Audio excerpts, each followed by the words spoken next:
पवित्र मन रखो, पवित्र तन रखो, पवित्र मन रखो, पवित्र तन रखो।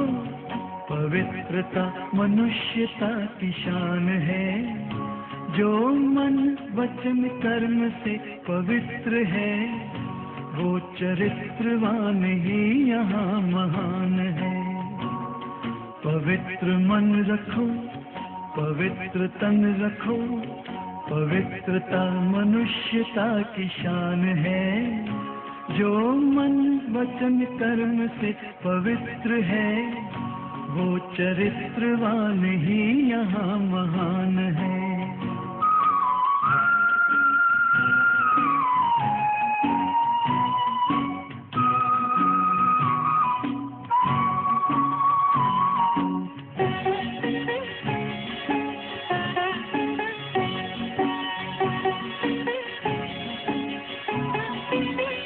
बड़ा ही मूल्यवान है तुम्हारा ये जन्म, तुम्हारा ये जन्म।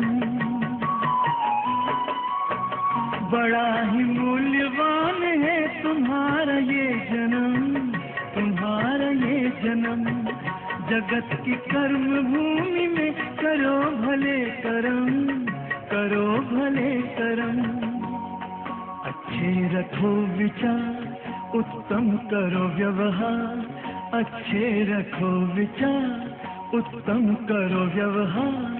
आदर्श व्यक्ति की ये पहचान है, जो मन वचन कर्म से पवित्र है, वो चरित्रवान ही यहाँ महान है। पवित्र मन रखो, पवित्र तन रखो, पवित्रता मनुष्यता की शान है, जो मन वचन कर्म से पवित्र है, वो चरित्रवान ही यहाँ महान है।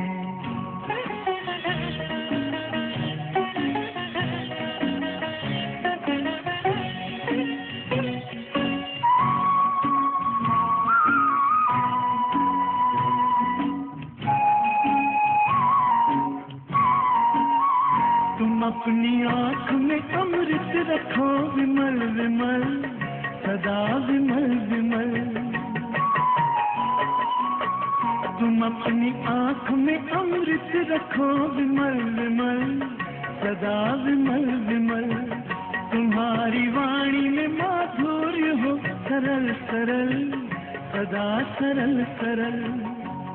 तुम हो के निर्विकार, सबका करो सत्कार। तुम हो के निर्विकार, सबका करो सत्कार। ये जन्म तुम्हारा इम्तिहान है, जो मन वचन कर्म से पवित्र है, वो चरित्रवान ही यहाँ महान है। पवित्र मन रखो, पवित्र तन रखो, पवित्रता मनुष्यता की शान है। जो मन वचन कर्म से पवित्र है, वो चरित्रवान ही यहाँ महान है। पवित्र मन रखो, पवित्र मन रखो, पवित्र मन रखो, पवित्र मन रखो, पवित्र मन रखो, पवित्र मन रखो।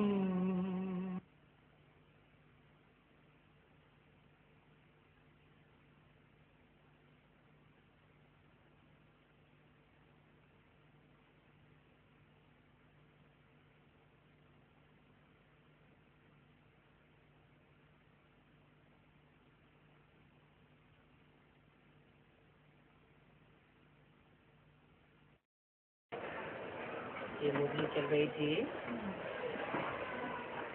1365 की, पृष्ठ 2 के मध्यांत।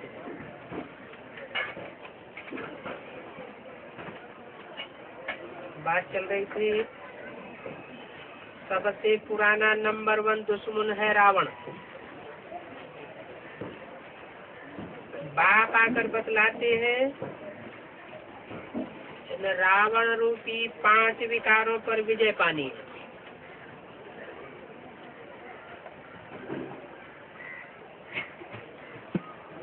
किस पर विजय पानी है?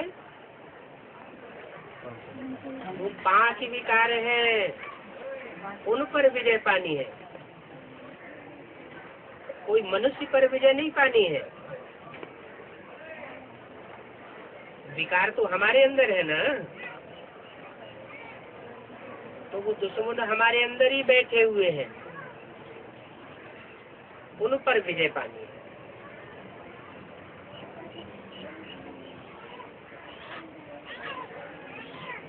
भारत में ही पवित्र प्रवृत्ति मार्ग था।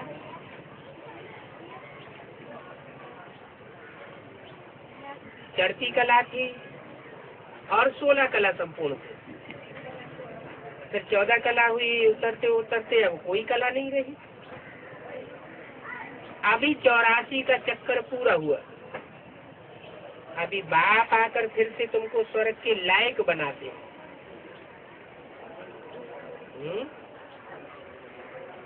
बाप आकर के लायक बनाते हैं।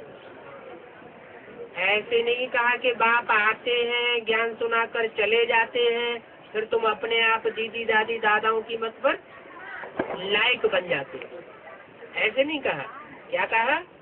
बाप आते हैं और आकर के तुमको लायक बनाते। रावण ने नालायक बनाया। रावण माना अनेक सिरों की मत। अनेकों की मत पर जब तुम चले तो नालायक बन गए, और एक की मत पर चलते हो तो तुम लायक बन जाते हो। तुम नरकवासी बन पड़े हो। अब फिर इन पर जीत पहनो। ये विकारों की नारकीय दुनिया पर जीत पहनो। बाप कहते हैं अभी काम चिट्ठा से उतरो। ये काम चिता तुमको जला करके भस्म किए दे रही है। अभी ज्ञान चिता पर चढ़ो, योग अग्नि पर चढ़ो, ज्ञान अग्नि प्रज्वलित करो। जब मनुष्य मरता है तो क्या करते हैं? चिता जलाई जाती है, शमशान घाट में ले जाते हैं ना, चिता जलाई जाती है, लकड़ियां जलाई जाती है, देहवान भस्म हो जाता है, माना देह भस्म हो जाता है और आत्मा उड़ जाती है। यहाँ क्या करना है? यहाँ ये जो विकारों की लकड़ी है इनको जलाना है, इनके साथ ही साथ हमारा देहवान जल जाएगा और आत्मा स्वतंत्र हो जाएगी। अभी इन 5 विकारों में आत्मा बंधी हुई है।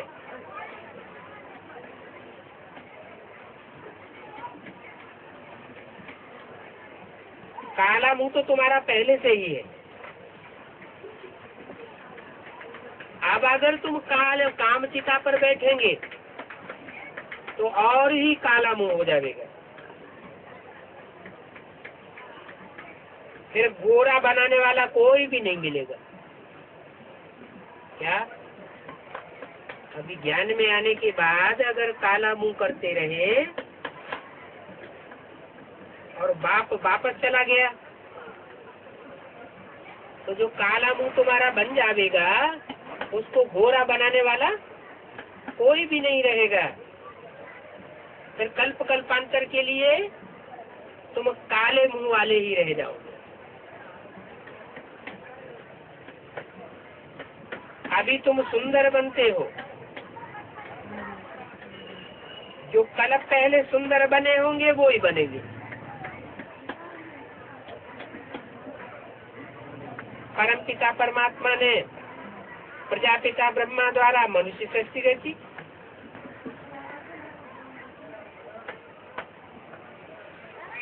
प्रजापिता सूक्ष्म वतन में तो नहीं होगा।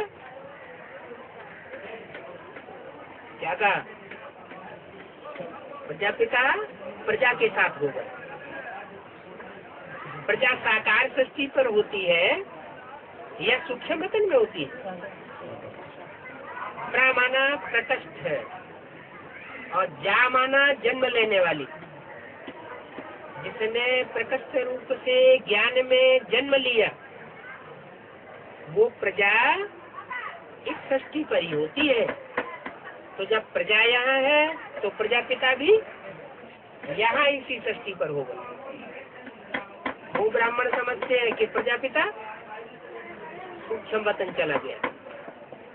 नहीं, प्रजापिता इस सृष्टि पर ही था और अभी भी इस सृष्टि पर ही है। ब्रह्मा सूक्ष्म वतनवासी हो सकता है लेकिन प्रजापिता सूक्ष्म वतनवासी नहीं होता। जरूर यहाँ ही है। रचना रच करके फिर बाद में फरिश्ता बन जाते। तुम ब्राह्मण सुदर्शन चक्रधारी बन फिर तुम जाकर फरिश्ता बनेंगे? फरिश्ता कब बनेंगे? पहले सुदर्शन चक्र घुमाएंगे। क्या? अपनी आत्मा के 84 जन्मों का जो चक्र है वो अपनी बुद्धि में मनन चिंतन मंथन के द्वारा घुमाते हो। जब वो मनन चिंतन मंथन पूरा होता है तुमको निश्चयात्मक बुद्धि से ये पता लग जाता है कि हमारी आत्मा 84 जन्मों में क्या विशेष पार्ट बजाने वाली है। मैं आत्मा कौन, हु एम आई का पूरा जवाब मिल जाता है। कब तुम फरिश्ता बन जाते हो। फिर इस फर्श की दुनिया से तुम्हारा कोई नाता नहीं रहता है। तो तुम सुदर्शन चक्रधारी पहले बनते हो, बाद में फरिश्ता बनते हो। तो वो फरिश्ता भी अभी इसी जन्म में ही बनना है। क्या? शरीर छोड़ करके फरिश्ता नहीं बनना है। शरीर रहते रहते ही फर्श की दुनिया वालों से, देह और देह के संबंधों से रिश्ता बुद्धि का टूट जाएगा। तुम ब्राह्मण हो और वो है देवताएं। तुम्हारा ये पियर घर है,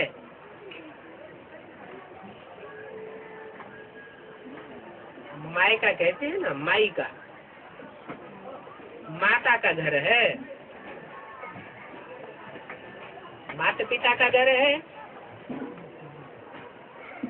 रचना रच करके फिर सूक्ष्म वतन में बाद में जाते हैं और वहां से जाते हैं वैकुंठ ससुर घर में। तो यहाँ है तुम्हारा माता पिता का घर और भविष्य में होगा वैकुंठ। तो वैकुंठ है तुम्हारा ससुर घर। सूक्ष्म वतन में तुम जाकर मिलते हो, मूल वतन में सब आत्माएं रहती हैं। बाप कहते हैं इस समय तुमको ज्ञान श्रृंगार कराए विष्णुपुरी में ले जाता हूँ। जब तक ज्ञान रत्नों से पूरा श्रृंगार नहीं हुआ है, गुण रत्नों से पूरा श्रृंगार नहीं हुआ है,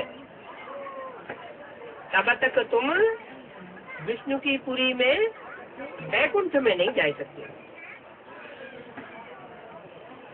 अभी ब्रह्मापुरी में हो। क्या 3 तबक्के है ना, ब्रह्मापुरी, विष्णुपुरी, शंकरपुरी। तो अभी तुम ब्रह्मापुरी में हो। परमपिता परमात्मा द्वारा तुमको ज्ञान श्रृंगार कराते हैं। जब ज्ञान से श्रृंगारित हो जाएंगे तो विष्णु की तरह जो श्रृंगार दिखाया गया है वो तुम्हारे चेहरे से, चलन से दिखाई देगा। 1365 की वाणी का तीसरा। तो ये अविनाशी ज्ञान रत्न है, इनका कभी विनाश नहीं होता। सत्युग में ये प्रैक्टिकल जीवन में धारण कर जाते हो। यहाँ ये ज्ञान रत्न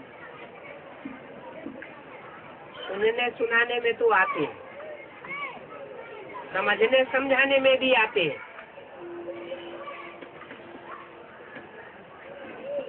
लेकिन पूरी रीति धारणा नहीं हो पाती। जब तुम वैकुंठ में जावेंगे तो ये ज्ञान रत्न जीवन में पूरे पूरे धारण हो जाएंगे। प्रैक्टिकल जीवन में देवताओं के वो ज्ञान रत्न, गुण रत्न देखने में आते हैं। तो ये ज्ञान रत्नों का विनाश नहीं होता है, अविनाशी है। इनसे तुम सत्युग में 21 जन्म माला माल बनेंगे। इनसे ज्ञान रत्नों से 21 जन्म तो माला माल हो जाएंगे। फिर यहाँ के ज्ञान लेने के संस्कारों के अनुसार जो 21 जन्म के बाद 63 जन्म होंगे, उनमें नंबरवार ज्ञान रत्न धारण करने वाले बनेंगे। लौकिक तो बाप से तो अल्पकाल का सुख का वर्षा है, वो भी 1 जन्म का वर्षा मिला और न मिला। वेद के बाप से 21 जन्मों के लिए वर्षा पाना है भविष्य में। बाप कहते मैं तुमको बेहद का वर्षा देता हूँ, हद का नहीं देता हूँ। चाहो तो पूरे 84 जन्मों का वर्षा ले सकते हो। तुम्हारा बेहद का बाप, टीचर, सतगुरु मैं हूँ। बना एक ही रूप में वो बाप भी है, उसी रूप में वो टीचर भी है और उसी रूप में सदगुरु भी है। रूप एक ही है। कौन सा रूप? ब्रह्मा का रूप, ब्रह्मा के रूप से तो वो ब्रह्म माने बड़ी, माँ माने माँ, बड़ी माँ का पार्ट बजाता है। वर्षा देने वाले बाप का, जन्म देने वाले बाप का पार्ट नहीं बजाता है। तो विष्णु का रूप है क्या? बाप टीचर सदगुरु का है। त्रिमूर्ति शिव के 3 रूप है, ब्रह्मा, विष्णु, शंकर। तो ब्रह्मा भी वो बाप टीचर सदगुरु का रूप नहीं है, विष्णु भी बाप टीचर सदगुरु का रूप नहीं है। तो कौन सी मूर्ति है? वही मूर्ति है जो देवताओं में महान कही जाती है, देव देव महादेव। तो वो तुम्हारा बेहद का बाप है, बेहद का वर्षा देता है, बेहद का बाप, बेहद का टीचर, बेहद का सदगुरु है। एक ही रूप है, दूसरा कोई रूप नहीं है। तो जिससे हमें बाप, टीचर, सदगुरु के 3 संबंधों का मुख्य वर्षा मिलता है, उसी को याद करना चाहिए कि और कोई को याद करना चाहिए? उसी को याद करना पड़ेगा। वो गुरु लोग तो उल्टी बातें बताएंगे। बाप कहते हैं ब्रह्मा का चित्र नहीं रखो, वो ब्रह्मा का ही चित्र रखेंगे। बाप कहते हैं ब्रह्मा को याद मत करो, वो ब्रह्मा को ही याद करना सिखाते हैं। बाप कहते हैं कृष्ण गीता का भगवान नहीं है, कृष्ण उर्फ ब्रह्मा की सोल गीता का भगवान नहीं हो सकती। वो कहते हैं नहीं, गीता का भगवान साकार में, प्रैक्टिकल में अगर कोई व्यक्ति है तो ब्रह्मा ही है, दूसरा कोई गीता का साकार रूप में भगवान नहीं हो सकता। तो और सभी मनुष्य मात्र से बाप, टीचर, गुरु का वर्षा नहीं मिल सकता। ऊंच से ऊंच बाप की महिमा भी ऊंची है। महिमा कहाँ होती है? इस साकारी सृष्टि में ही महिमा होती है। ऊंच से ऊंच और नीच से नीच कहाँ होते हैं? इस साकारी सृष्टि पर ही ऊंच होता है और साकारी सृष्टि पर नीच होते हैं। तो जितने भी धर्म पिताएं आए वो भी अपनी अपनी जनरेशन के पिता हैं। कोई ऊंचे हैं, कोई नीचे तबके के। तो सबसे ऊंचा धर्म पिता कौन? सबसे ऊंचा धर्म कौन? सबसे ऊंचा धर्म देवी देवता सनातन धर्म। तो उसका पिता भी सबसे ऊंचा है।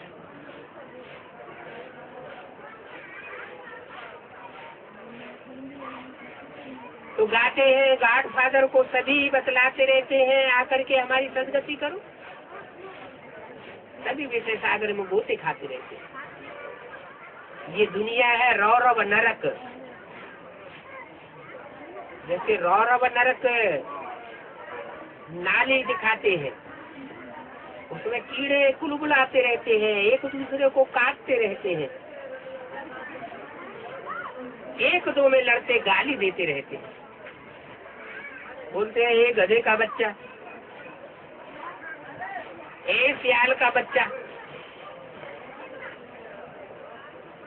कोई बच्चा शुद्ध बुद्धि होता है तो बाप से भी कह देता है कि मैं गधे का बच्चा तो तुम कौन हुए, मैं सियाल का बच्चा तो आप कौन हुए।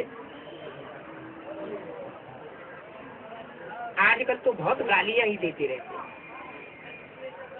और सबसे जास्ती गाली खाता है कौन?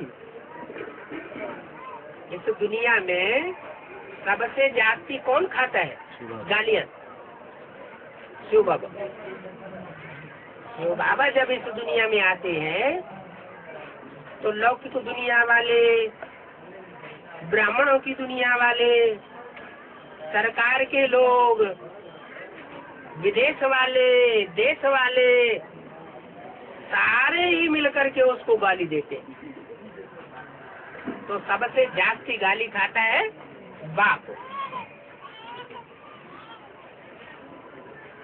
इसलिए कहते हैं जब जब धर्म की ग्लानि होती है तब तब मैं आता हूँ। मुझे कच्छावतार मच्छावतार में धकेल देते कि मैं जानवरों में भी प्रवेश कर जाता हूँ, जानवरों का रूप धारण करता हूँ। अरे भगवान आएगा तो मनुष्यों को सुधारेगा या कीट पशु पक्षी पतंगों को सुधारेगा? मनुष्यों को सुधारेगा। कीट पशु पक्षी पतंगों में तो बुद्धि अकल ही नहीं होती। जिसमें अकल होगी, जिसमें बुद्धि होगी, उसको सुधारने से फायदा होगा। मनुष्य सुधरता है तो सब प्राणी सुधर जाते हैं, और मनुष्य जब बिगड़ता है तो सब प्राणी बिगड़ जाते हैं। जैसे जंगल में जानवर ज्यादा बीमार पड़ते हैं या मनुष्यों के साथ जो जानवर रहते हैं वो ज्यादा बीमार पड़ते हैं? जो मनुष्यों के माहौल में भी जानवर रहते हैं वो ज्यादा बीमार पड़ते हैं। क्यों? क्योंकि मनुष्य के वाइब्रेशन का उन जानवरों के ऊपर असर पड़ जाता है। मनुष्य मन बुद्धिशील प्राणी है, वो वाइब्रेशन से ही बहुत असर डालता है। मनुष्य कहा जाता है मन वाले को। यहाँ कोई गांव भी है पास में, मन बोलू, कौन बोलू? मन बोलू। तो मन भी बोलता है, ऐसे नहीं कि ये मुख ही बोलता है, मन भी बोलता है, और मन के साथ बुद्धि भी है। तो मन बुद्धि की ताकत जो है वो सबसे बड़ी ताकत है मनुष्य के पास। लेकिन उस शक्ति को मनुष्य मात्र आज जानता नहीं। ये कौन सी पावर है? तो बाप बतलाते हैं कि मैं बुद्धिमानों की बुद्धि, और मेरे को डाल दिया है कच्छ बच्छ में, मेरे को जानवरों में ढकेल दिया है। मैं जानवरों का अवतार लेता हूँ क्या? शास्त्रों में लिख दिया है कच्छावतार, मत्स्यावतार। मछली का जन्म लिया भगवान ने, कछुए का जन्म लिया। अब भगवान जानवरों के रूप में जन्म नहीं लेता है। तो ये गाली देते हैं ना। पूछो जिन शास्त्रों में गाली दी गई है वो शास्त्र किसने बनाए? तो कहते हैं व्यास भगवान ने बनाए। किसने बनाए? वे माना विशेष, और आस माने आसन लगा के बैठ गया। किस बात के लिए बैठ गया है? शास्त्रों में आश्रम नहीं, आसन, बैठना, आसन लगा के वो बैठ गया इसलिए कि दुनिया की दुर्गति हो जाए। शास्त्रों की झूठी बातें सुनते सुनते लोग नीचे गिर गए। अरे भगवान तो मैं एक हूँ, व्यास थोड़े ही भगवान है जो शास्त्र लिखता है। ये शास्त्र पढ़ते पढ़ते तो दुनिया नीचे गिर गई। मैं आकर के कोई शास्त्र नहीं लिखता हूँ। जो भी धर्म पिताएं आते हैं, चाहे क्राइस्ट आया हो, चाहे इब्राहिम आया हो, चाहे बुद्ध आया हो, चाहे गुरु नानक आया हो, उन्होंने बैठ करके शास्त्र लिखे क्या? नहीं, उन्होंने तो आकर के मुख से डायरेक्ट सुनाया। शास्त्र तो बहुत समय के बाद बनते हैं। तो ऐसे ही मैं भी आकर के कोई शास्त्र नहीं लिखता हूँ। मैं तो आकर के तुम बच्चों को डायरेक्ट सीधी सादी हिंदी भाषा में समझाता हूँ। क्या हिंदुस्तान में आता हूँ तो कौन सी भाषा में समझाता हूँ? हिंदी भाषा में समझाता हूँ। हिंदी भाषा बहुत सहज है, कोई भी 2-4 महीने प्रैक्टिस करे तो सीख सकता है। तो हिंदी भाषा में मैं समझाता हूँ। उन्होंने तो संस्कृत भाषा में बैठ करके कितने शास्त्र लिखे। तो जिसने ये शास्त्रों में बैठ गालियां दी हैं उनको तो नंबर 1 शैतान कहेंगे। क्या? जिन्होंने ये गालियां लिखी है शास्त्रों में कि कच्छ अवतार लेता है, मत्स्य अवतार लेता है ग्रीव घोड़े का अवतार लेता है, वो है नंबर 1 शैतान। क्या कहा? नंबर 1 शैतान। शास्त्रों में देवताओं की कितनी ग्लानि बैठ लिखी। बाप कहते हैं कितने बेसमझ उल्लू बन गए। उल्लू बाबा चमगादड़ को कहते हैं। वो जब लटकता है ना पेड़ पर तो नीचे सर होता है, ऊपर को टांगे होती है। तो जो बुद्धि रूपी सर है वो नीचे की दुनिया में लगाता है चमगादड़, और उसकी टांगे ऊपर को हो जाती है। तो ऐसे ही आज की दुनिया बन चुकी है। उसकी बुद्धि जो है इस नीचे की मिट्टी की दुनिया में लगी हुई है मनुष्य की। बाप कहते हैं अब ये काम छोड़ दो, इस दुनिया से मोह लगाना छोड़ दो, देह और देह की दुनिया से ममत्व मिटाओ। अब उल्लू न बनो। तुम बच्चों से बात कर रहा हूँ, मैं उल्लुओं से बात नहीं कर रहा हूँ। ब्राह्मण ही मेरे बच्चे बनते हैं। क्या कहा है? जो ब्राह्मण बनते हैं ब्रह्मा की औलाद बनते हैं, ब्रह्माचारी बनते हैं। कैसा आचरण करने वाले? ब्रह्मा की तरह पवित्र आचरण करने वाले बनते हैं। वो ब्राह्मण ही मेरे बच्चे हैं। मैं ब्राह्मण बच्चों को समझाता हूँ, जो विकारों में गिरते रहते हैं उन शूद्रों को नहीं समझाता हूँ। उन ब्राह्मणों को ही फिर ब्राह्मण को देवता बनाता हूँ। जो ब्राह्मण बनते हैं वही ब्राह्मण तो देवता बनते हैं। संपूर्ण ब्राह्मण बनेंगे तो संपूर्ण देवता बनेंगे, अधूरे ब्राह्मण बनेंगे तो अधूरे देवता बनेंगे। ब्राह्मण न बने तो बाप का वर्षा कैसे लेवे? ब्राह्मण बन शिक्षा लेनी पड़े। क्या कहा? अगर स्वर्ग का वर्षा लेना है, 100% सुख शांति का वर्षा लेना है तो क्या करना पड़े? ब्रह्मा की औलाद ब्राह्मण बनना पड़े, शिक्षा लेनी पड़े। बनेंगे वही जो कल पहले बने थे। आदि सनातन देवी देवता धर्म वाले ही आकर के फिर ब्राह्मण बने। अब के ब्राह्मण कौन बनेंगे? जो आदि में देवी देवता बने थे वो ही बनते हैं। हाँ, और धर्म में अगर कन्वर्ट हो गए होंगे तो वो भी आ सकते हैं। कोई ब्राह्मण ऐसे हैं जो कच्चे ब्राह्मण बनते हैं तो सतयुग में जाकर के कच्चे देवता बनते हैं। जो कच्चे देवता बनते हैं वही फिर द्वापर युग से दूसरे धर्मों में कन्वर्ट हो जाते हैं। हम साक्षी होकर के देखते हैं कि कहाँ तक कोई पढ़ करके पद पाता है। ऊंचा पद कब मिलता है? लौकिक दुनिया में भी कोई कलेक्टर मिनिस्टर बनते हैं, कोई वकील बनते हैं, कोई डॉक्टर बनते हैं, तो क्या बिना पढ़ाई पढ़े बन जाते हैं? पहले पढ़ाई पढ़ते हैं, इम्तिहान पास करते हैं, फिर ऊंचा पद पाते हैं।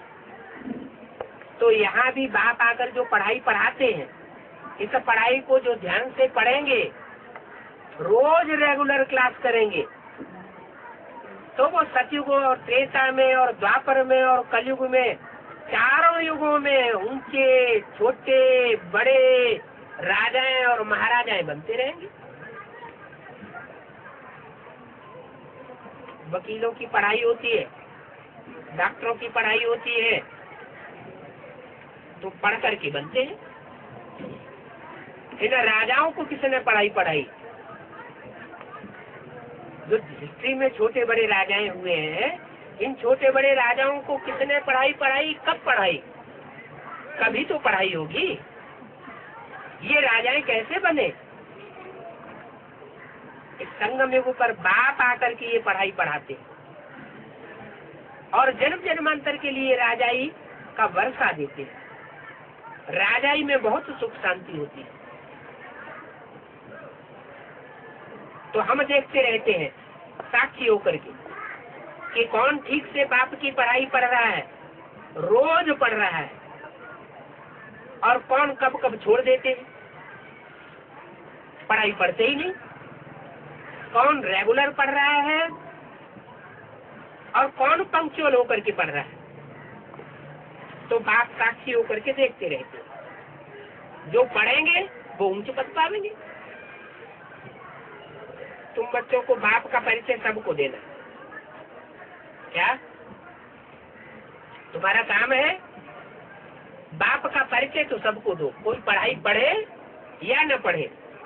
बाप समझाते हैं भारतवासी नंबर 1 काले बंदर हैं। क्या?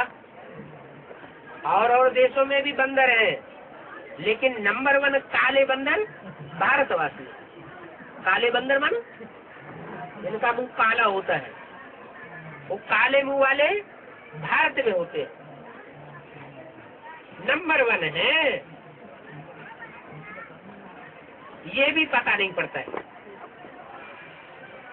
जो नंबर 1 बंदर बनते हैं उनको ये भी पता नहीं पड़ता है, खुद को ही चमाट मार रहे हैं। परमपिता परमात्मा जो भारत को स्वर्ग बनाते हैं उनको भी गाली देते हैं, और भारत को स्वर्ग बनाते, विदेश को स्वर्ग नहीं बनाते। तो ऐसे उस परमात्मा को गाली देना तो क्या हालत होती है? शास्त्रों के देवताओं को कितनी गालियां दी, कितनी बदनामी कर दी है। कहते हैं कृष्ण को 16,108 रानियां थी। ब्रह्मा सरस्वती पर फिदा हुआ। सरस्वती तो उसकी बेटी थी। बेटी पे कोई बाप फिदा होता है क्या? हाँ, गुणों पर कोई फिदा हो सकता है। कोई बाप का बच्चा या बच्ची गुणवान होता है तो बाप उसके ऊपर बलिहार जाते हैं। बाकी उल्टा अर्थ नहीं उठाना चाहिए। ये सब बातें अब तुमको समझा रहे हैं बाप। बाप बगैर इन बातों को कोई नहीं समझा सकता। कितनी ग्लानि कर दी है। तो बाप कहते हैं जब जब धर्म की ग्लानि होती है तब तब मैं इस भारत भूमि में आता हूँ। तुम भी डरती जरूर जंगली बंदर थे ना, अब तुम देवता बन रहे हो। बाप कहते हैं अब ये झूठी बातें सुनो नहीं। क्या? जो ग्लानि की बातें हैं, जिन बातों में देवताओं की भी ग्लानि की गई है, ब्राह्मणों की भी ग्लानि की गई है, भगवान की भी ग्लानि की गई है, उन ग्लानि की बातों को मत सुनो। भगवान के गायन की बातें सुनो, क्योंकि अब तुम देवता बन रहे हो। कच्छ अवतार में है, ईश्वर सर्वव्यापी है, ऐसे ऐसे भगवान को गाली देते रहते हैं। बड़े बड़े साधु महात्मा आदि भल माने जाते हैं, परंतु भगवान को गाली देते हैं। बाप कहते हैं साधुओं का भी उद्धार करने मुझे आना पड़ता है। क्या? इन साधुओं का जो मुझे गाली देते हैं, इनका भी मैं उद्धार करता हूँ। आना पड़ता है। क्या पड़ता है? मन ये भी भगवान की मजबूरी है। क्या? कि जो गाली देते हैं उनका भी उद्धार उसी करना। इनको समझाता भी। क्या? ऐसे नहीं सिर्फ तुमको समझाता हूँ, इन साधुओं को भी मैं ही समझाता हूँ। उनको भी समझाता हूँ कि तुमने 84 जन्म पूरे किए। बाप कहते हैं मैं साधारण तन में आता हूँ। यहाँ कोई साधु संत आज नहीं है।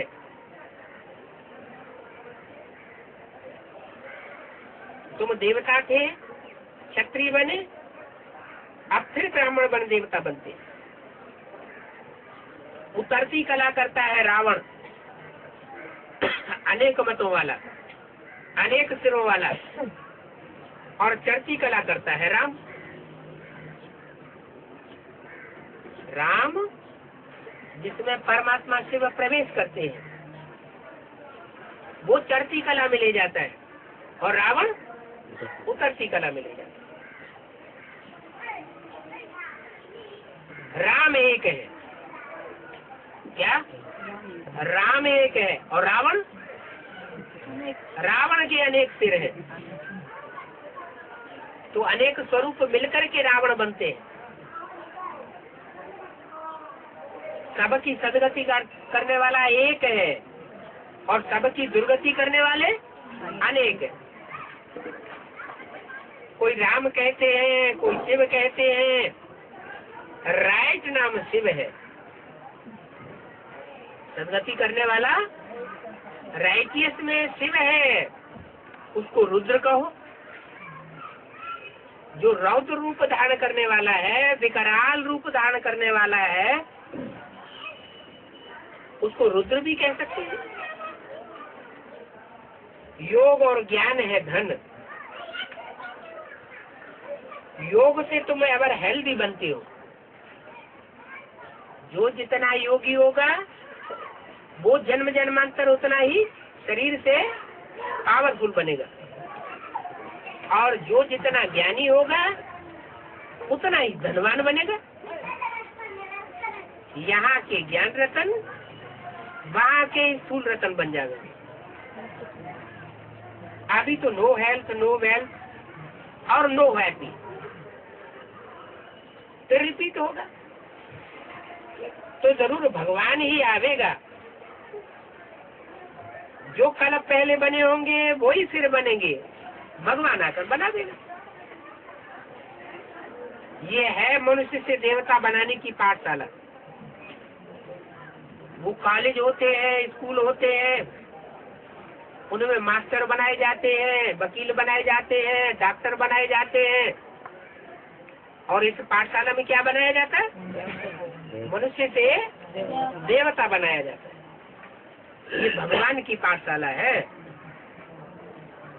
भगवान वही एक ऐसा सक्षम है जो मनुष्य को देवता बनाता है। ऐसे तो शास्त्रों में भी लिखा हुआ है कि भगवान ने आकर के नर को नारायण बनाया। गीता ज्ञान में दिया हुआ है कि नर मनुष्य अर्जुन था, उसको नर से नारायण बनने का ज्ञान गीता में दिया गया। तो जरूर नर को नारायण बनाने वाला भगवान ही होगा ना। मनुष्य मात्र तो सदगति नहीं कर सकते। क्यों? मनुष्य तो खुद ही भूलों का पुतला है। मनुष्य विकारी को कहा जाता है और देवता निर्विकारी को कहा जाता है। तो मनुष्य थोड़े ही देवता बनाएगा। भगवान निर्विकारी है, उसको कहते हैं एवर प्योर, अति का पवित्र। तो जो एवर प्योर है वो ही आकर के इस सृष्टि पर पवित्र देवता बना सकता है। अपवित्र मनुष्यों को, विकारी मनुष्यों को निर्विकारी देवता बनाता है। तो ये बाबा भी गुप्त है। सदगति दाता एक है। सदगति होती है भारत की, बाकी सबकी होती है गति। क्या? जो भारतवासी है उनकी सदगति होती है, वो स्वर्ग में जाते हैं। और जो विदेशी है, विदेश, वो सब दुर्गति में जाते हैं, लेकिन मुक्ति वो भी पाते हैं। माने भारत के अलावा और जितने भी देश है वो सब सागर में डूब जाएंगे। डूब गए माना दुर्गति होगी, और भारत का उत्थान हो जाएगा, भारत स्वर्ग बन जाएगा। तो मनुष्य मात्र की सदगति करने के लिए मैं आता हूँ। ये बाबा गुप्त है, ये नॉलेज भी गुप्त है, और तुम्हारा जो वर्षा है वो भी गुप्त है। चुप रहना है। ये पाठशाला है। भगवान वाच पाठशाला कहते हैं। गीता पाठशाला है तो गीता पाठशाला में पाठ पढ़ाने वाला कौन है? स्वयं भगवान ही पाठ पढ़ाता है। क्या कोई मनुष्य गुरु बैठ जाए और तुमको भाषण देने लगे तो उसको एक कान से सुनना, दूसरे कान से निकालना। गीता पाठशाला है, गीता मंदिर है, तो गीता मंदिर में भगवान की वाणी सुनना है। हाँ, भगवान की वाणी अगर चल रही है, हिंदी भाषा है और कोई हिंदी नहीं जानता है तो कोई अनुवाद कर सकता है, ट्रांसलेशन कर सकता है। कन्नड़ में ट्रांसलेशन करे, तेलुगु में ट्रांसलेशन करे या कोई भी भाषा में करे। लेकिन अगर वो ट्रांसलेशन करते समय उसमें अपनी बातें मिक्स करता है, उसका ध्यान रखना। अगर मिक्स करेगा तो रावण संप्रदाय बन जाएगा। इसलिए जैसा बाबा बोलते हैं वैसा ही अनुवाद करना पड़े। तो पाठशाला है, इसमें भगवान ही बोलता है, चाहे डायरेक्ट आके बोलता है, डायरेक्ट आके पाठ पढ़ाता है, चाहे टेप रिकॉर्डर से सुनते हो, चाहे टीवी से सुनते हो, लेकिन सुनते हो किसकी बात? कोई मनुष्य की बात नहीं सुनते हो। किसकी सुनते हो? भगवान की बातें सुनते हो। तो भगवान ही मनुष्य को देवता बनावेगा ना। मनुष्य को देवता नहीं बना सकता। मनुष्य तो कह देते हैं सब भगवान के रूप है, हम आत्मा सो परमात्मा कह देते हैं। शिवो हम ही शिव हैं, ब्रह्मास्मि, हम ही ब्रह्मा है। बाप कहते ये सब झूठी बात है। सब कोई ब्रह्मा नहीं बन सकते, सब कोई शिव नहीं बन सकते। बाप मुकर्रर रथ में प्रवेश करते हैं और वो एक ही स्वरूप है जो बाप टीचर सतगुरु बनता है। इसलिए बाप कहते हैं इस सर्वव्यापी के ज्ञान ने सबको पूरा नरकवासी बनाई दिया। इन कलयुगी गुरुओं को छोड़ दो। क्या? जो कलयुगी गुरु हैं उनको छोड़ो। अब क्या करो? सतयुग में तो गुरु होते ही नहीं। तो जो संगम युग में बाप आया हुआ है उस बाप को पकड़ो, उस एक की बुद्धि, उस एक की बातें सुनो।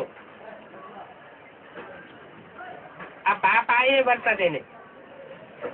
जिन्होंने कल्प पहले सुख शांति का वर्षा लिया होगा और अनेक जन्मों की सुख शांति का वर्षा भगवान से लिया होगा, वो आप फिर भी आकर के लेंगे। बाप का बन करके फिर माया से हार कर कोई सूत्र बन पाते हैं। बाप के भी बन जाते हैं, बाप से नारिज भी लेते हैं, फिर शूद्र बन करके विकारों में गिरते हैं। माया की बॉक्सिंग यहाँ भी चलती है। ऐसे नहीं ज्ञान लेने के बाद माया पीछा छोड़ देती है। ज्ञान लेने के बाद जो जितना रुस्तम होकर के रहता है उसका माया उतना ही रुस्तम बन करके पीछा करती है। माया की बॉक्सिंग है। अच्छा, मीठे मीठे सिकिल दे बच्चों को।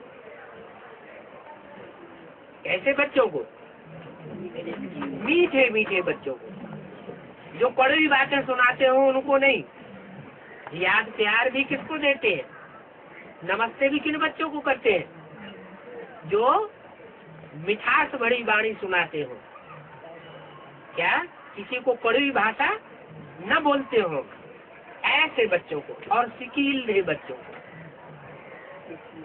सिकील दे माना बहुत लंबे समय के बाद मिले हुए बच्चों को। है? माने पहले मिल चुके थे क्या है? पहले कभी मिल चुके थे क्या? सिकील दे माने बहुत सिक सिक से मिले हुए, बहुत लंबे समय के बाद बड़े प्यार से मिला जाता है। जैसे कोई छोटा बच्चा हो, मेले में जाते हैं बाप बेटा, तो छोटा बच्चा मेले में खो जाता है? तो बिछुड़ गया बाप से, बच्चा बाप से अलग हो गया, खो गया। फिर बच्चा कहीं दूसरी जगह पलता रहता है। बहुत समय के बाद वो मिलता है, अनेकों वर्षों के बाद बच्चा जवान हो जाता है। फिर जब दोनों मिलते हैं तो बड़े प्यार से मिलते हैं, तो उनको कहते हैं सिकील दे। बड़े सिक से, बड़े प्यार से मिलते हैं। तो बाप किन बच्चों को नमस्ते करते हैं, किन बच्चों को याद प्यार देते हैं? जो पहले बिछुड़ गए थे, अभी फिर आकर के मिले हैं, उन सिकील बच्चों को याद प्यार देते हैं। क्या मतलब? पहले कभी बिछुड़ गए थे क्या? हाँ, बिछुड़ गए। यज्ञ के याद में जब यज्ञ शुरू हुआ था, कब? 36 में, 1936-1937 में जब यज्ञ की शुरुआत हुई थी, तो यही बच्चे मेरे बच्चे थे। कारण या कारण उस समय यज्ञ में विघटन हुआ, विनाश ज्वाला प्रज्वलित हुई और बच्चे सब बिखर गए। कोई ने कहाँ जन्म लिया, कोई ने कहाँ जन्म लिया। वो बिखरे हुए बच्चों को अभी बाप इकट्ठा कर रहे। कोई कहाँ से उठाया, कोई कहाँ से उठाया, कोई कहाँ से उठाया। उन बच्चों को बाप इकट्ठा करके अभी फिर से पढ़ाई पढ़ा रहे, वर्षा देने की। वो सुख शांति का वर्षा लेने वाले बच्चे मीठे मीठे बच्चे हैं और सिकीले बच्चे। उन बच्चों के प्रति माता पिता का याद प्यार। किसका किसका याद प्यार? माता का भी याद प्यार और पिता का भी याद प्यार। माना अभी माता भी है प्रैक्टिकल में और पिता भी है प्रैक्टिकल में। उन तथाकथित ब्राह्मणों का न माता है अभी और न पिता है। क्या वो क्या कहेंगे? वो कहेंगे कि हमारी माता मौजूद है, वो कहेंगे कि हमारा प्रजापिता ब्रह्मा मौजूद है। नहीं कहेंगे ना, कहेंगे वो तो सूक्ष्म बतनवासी हो गया। माता जगदम्बा मातेश्वरी कहाँ गई? कहेंगे सूक्ष्म बतनवासी हो गई। लेकिन तुम क्या कहेंगे? हमारे माता पिता दोनों मौजूद हैं और हमको पालना दे रहे हैं, याद प्यार दे रहे हैं, गुड मॉर्निंग कर रहे हैं। गुड मॉर्निंग माना? मॉर्निंग माना सतगुरु की सवेरा जो आने वाला है उसके लिए गुड मॉर्निंग कर रहे हैं।